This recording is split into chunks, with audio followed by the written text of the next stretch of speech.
मालदा में कांग्रेस ने घोषणा की है कि 2026 विधानसभा चुनाव को लक्ष्य बनाकर मैदान में उतारी है। बंगाली भाषा और लोगों पर हो रहे अत्याचार तथा वोट चोरी के विरोध में ये कदम उठाया गया है।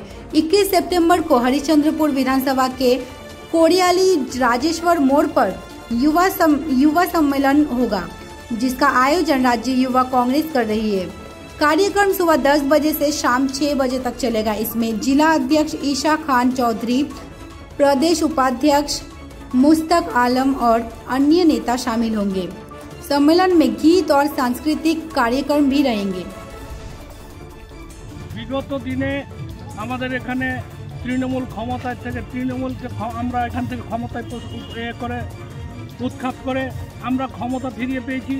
আমাদেরকে বিভিন্নভাবে আমরা আজকে অপোজিশন থাকার দলের ভোট বিলং করার জন্য ব্লক থেকে জেলা থেকে শুরু করে আধিকারিক থেকে প্রশাসন আপনাকে বিভিন্নভাবে কিন্তু হেনস্থা করছে।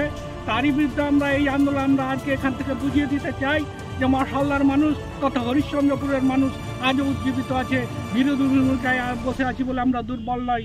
এখান থেকে আমরা এই বার্তা পৌঁছে দিতে চাই। আগামী বিধানসভায় আমরা এখান থেকে হিউজ পরিমাণ, লোকসভাতেও আমরা লিড দিয়েছিলাম, বিধানসভাতে এখান থেকে আমরা ভালো একটা সংখ্যক লিড দেব, এটাই আমাদের উদ্দেশ্য। এই যুব সময় কতটা শক্তি যোগাবে যুবকদের আগামী বিধানসভাতে? আশা করছি 70-80% শক্তি যোগাবে এই সংগঠন থেকে। কার নেতৃত্ব হচ্ছে এই সম্মেলনটা? আমাদের নেতৃত্ব মূলত এখানটাই আজকে হরিশ্চন্দ্রপুর মাদার কংগ্রেসের সমর্থনে এবং যুব কংগ্রেসের ডাকে মশালদা অঞ্চল কংগ্রেসের পরিচালনায় আর আমাদের জিয়াউর রহমান চৌধুরীর উদ্যোগে মূলত আজকের এবং আনিসুর রহমানের প্রচেষ্টায় আমাদের এই কর্মসূচি আজকে আমরা। কবে প্রোগ্রামটি রয়েছে?